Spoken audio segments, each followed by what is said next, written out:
بسم اللہ الرحمن الرحیم۔ عزیز طلباء السلام علیکم ورحمۃ اللہ وبرکاتہ۔ عزیز طلباء، جیسے آپ جانتے ہیں کہ آج آپ کا سبق نمبر 4 ہے جماعت اشتم اردو کے سبق مرزا غالب کے عادات و خصائل کا خلاصہ ہم کر رہے ہیں۔ اس سے پہلے ہم نے اس کی بلند خوانی کی اور الفاظ معانی کا تفہیم بھی کیا، اور آج ہم اس کا خلاصہ بیان کریں گے۔ میں نے آپ کو پہلے بتایا تھا کہ یہ جو شخصیات پر یا مضمون ٹائپ جو ہمارے اسباق ہیں ان کا خلاصہ ذرا مشکل ہوتا ہے، اس لیے کہ جو کہانی نما ہو اس سبق کو پڑھتے ہی آدمی کے ذہن میں ایک کہانی آ جاتی ہے اور اس کہانی کو آدمی بیان کر لیتا ہے۔ لیکن یہاں پہ ہمیں 2 طریقے اپنانے ہوں گے، یا تو یہ کہ ہر پیراگراف کی ایک بات جو ہمیں مین لگتی ہو اس کو ہم لے لیں گے، اور یا پھر ہم یہ دیکھ لیں گے کہ مرزا غالب کی کون کون سی نمایاں صفات کو انہوں نے بیان کیا ہے۔ تو بھئی بچوں، سب سے پہلے جب ہم دیکھ رہے ہیں تو مرزا غالب کے اخلاق کو بیان کیا کہ وہ نہایت وسیع تھے۔ تو ہم کہیں گے کہ مصنف اپنے سبق مرزا غالب کے عادات و خصائل میں سب سے پہلے مرزا غالب کے اخلاق کو بیان کر رہے ہیں کہ وہ نہایت وسیع تھے۔ اب آپ دیکھیں گے کہ اگلے 2 پیرے پورے مرزا کے اخلاق کے اوپر ہی ہیں۔ وہ کہتے ہیں کہ وہ ہر شخص جو اسے ملنے آتا خندہ پیشانی سے ملتے، اور ہمیشہ ہر ایک کے غم کو اپنا غم، ہر ایک کی خوشی کو اپنی خوشی سمجھتے تھے، اور فرمائشوں سے کبھی تنگ دل نہیں ہوتے تھے۔ اسی طرح کبھی اگر کوئی شخص لفافے میں ٹکٹ ڈال کے بھیج دیتا کہ واپسی جو لفافہ ہوگا اس پہ مرزا صاحب ٹکٹ لگا دیں تو اس پہ ناراض ہوتے۔ اسی طرح مروت اللحاظ بھی طبیعت میں خوب تھا، آخر عمر میں بھی اصلاح کرتے رہے، یہاں تک کہ اب وہ کہنے لگے کہ نہ آنکھ سے اچھی طرح سوجے اور نہ ہاتھ سے اچھی طرح لکھا جائے، تو اس عذر کو بھی بیان کر دیا، لیکن اس کے باوجود بھی وہ کرتے رہے۔ دوسری جو نمایاں صفت ہے وہ سخاوت ہے۔ سخاوت اس کو یہاں سے شروع کیا کہ اگرچہ مرزا کی آمدنی قلیل تھی، تو آپ کہیں گے کہ مصنف دوسری صفت مرزا صاحب کی یا عادت مرزا صاحب کی یہ بتا رہے ہیں کہ فراخ دل تھے، اور اگر کوئی بھی مانگنے والا، کوئی محتاج غریب وہ آتا تو اپنی بساط سے بڑھ کر اس کی مدد کرتے۔ اسی طرح اگر کوئی دوست ایسا آتا کہ جس کے حالات کسی وجہ سے خراب ہو گئے ہیں تو اس کے حتی الامکان ضرور مدد کرتے۔ اس کی مثال انہوں نے دے دی ہے کہ آپ کا ایک دوست آیا جس نے چھینٹ کا فرغل پہنا تھا، تو اس کو پھر آپ نے یہ کہا کہ بھائی یہ تو چھینٹ مجھے بہت اچھی لگ رہی ہے، حالانکہ وہ اسے اتروانا چاہتے تھے، تو اسے جو مالیدہ کا فرغل اتار کے اسے پہنایا اور چھینٹ کا فرغل خود رکھ لیا۔ حالانکہ چھینٹ کا فرغل گھٹیا تھا، وہ اسے اتروانا چاہتے تھے، لیکن یوں کہہ کے نہیں اترایا تاکہ اس کا دل نہ ناراض ہو جائے۔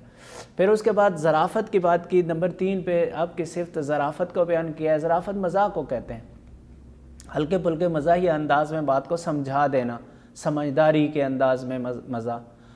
تو مرزا کہتے کہ اس کی ایک مثال دی کہ بہادر شاہ ظفر کے دور میں شاہی باغ میں سے گزرتے ہوئے مرزا صاحب دیکھ رہے تھے بڑے غور سے، اور بادشاہ نے پوچھا کہ مرزا صاحب کیا دیکھ رہے ہیں؟ تو کہتے ہیں میں یہ دیکھ یہ رہا ہوں کہ کیا یہ شاہی باغ میں کہیں مرزا غالب کے اس کے باپ دادا کا نام بھی ہے کسی آم پہ؟ تو یعنی مزاح میں انہوں نے بات بتا دی۔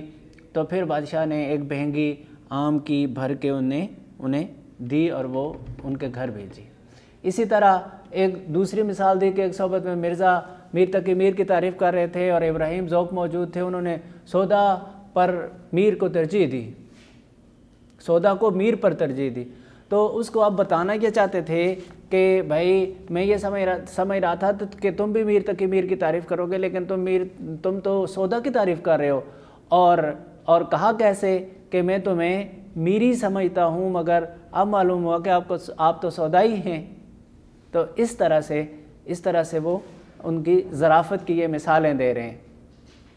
اس کے بعد وہ ایک تیسری صفت، چوتھی صفت یہ بیان کر رہے ہیں کہ مرزا باوجود اس کے کہ بہت زیادہ کوئی امیر نہیں تھے، آمدنی کم تھی اور لوگوں کو دینے کی وجہ سے اپنے اوپر خرچ کرنے کے لیے کم بچتا تھا، لیکن اس کے باوجود بھی تھے وفادار، اپنے سواری کا، اپنے لباس کا خوب اچھا خیال رکھتے تھے۔ پھر اس کے بعد بتایا کہ نمبر 5 پہ کہ مرزا کو پھلوں میں سب سے زیادہ آم پسند تھے، فواکہ میں آم ان کو بہت مرغوب تھا، یعنی مرزا کو پھلوں میں آم سب سے زیادہ پسند تھا، اور آموں کے فصل میں ان کے لیے دور دور سے تحفے بھی عام آیا کرتے تھے۔ اور پھر اسی طرح انہوں نے وہ جو مرزا وہ بہادر شاہ ظفر والی جو مثال ہے وہ یہاں بھی ہے کہ مذہبی اور ساتھ ساتھ بات کو سمجھانا بھی۔ تو انہوں نے کہا کہ کیا ایسی کوئی ہے، تو پھر کہتے ہیں کہ میں دیکھ رہے تھے، تو بادشاہ نے پوچھا کہ بھئی کیا دیکھ رہے ہو؟ تو کہتے ہیں میں دیکھ رہا ہوں کہ میرا نام میرا یا میرے باپ دادا کا نام کسی آم پہ لکھا ہوا ہے یا نہیں؟ تو بادشاہ مسکرائے اور اسی روز ایک بہنگی آموں کی بھر کر ان کے گھر بھیجی۔ اور کہتے ہیں کہ مرزا صاحب نے آموں سے کبھی ان کا دل نہیں بھرتا تھا۔ بیٹھے کچھ احباب باتیں کر رہے تھے کہ آموں کی صفات بیان کر رہے تھے کہ کیا ہونا چاہیے کیا ہونا چاہیے، وہاں پہ فضل حق بھی موجود تھے۔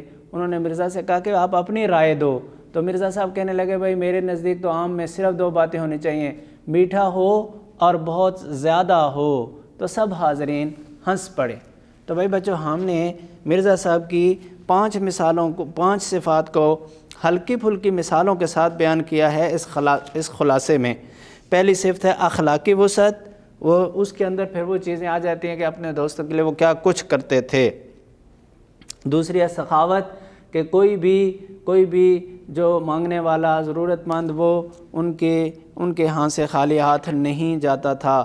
پھر ظرافت ہے، ظرافت سمجھداری کے ساتھ ہلکی پھلکی مزاح میں بات چیت کرنا۔ اس کے لیے پھر 1-2 مثالیں میں نے آپ کو بتا دی تھی۔ پھر آپ کی پسند، کہ آپ کو آم سب سے زیادہ پسند تھے، آم آپ کے ہاں آتے بھی تھے، لیکن اس کے باوجود مرزا کی جو آموں سے طبیعت سیر نہیں ہوتی تھی۔ ایک دفعہ کوئی احباب بیٹھے ہوئے باتیں کر رہے تھے، تو فضل حق نے پوچھا مرزا سے، تو مرزا کہتے ہیں میرے نزدیک تو بھائی 2 باتیں ہونی چاہیے، آم میٹھا ہو اور خوب ہو۔ تو بیٹا ان 5 صفات کو آپ نے ذہن نشین کرنا ہے، اور ہلکی پھلکی ان کی مثالیں ساتھ ایک بھی ذکر کر دیں گے تو آپ کا خلاصہ مکمل ہو جائے گا۔ مجھے امید ہے کہ کل جو آپ نے خلاصہ تیار کیا تھا وہ اسی کے مطابق ہوگا انشاءاللہ۔ اور اگلے ویڈیو تک کے لیے اجازت، والسلام علیکم ورحمۃ اللہ وبرکاتہ۔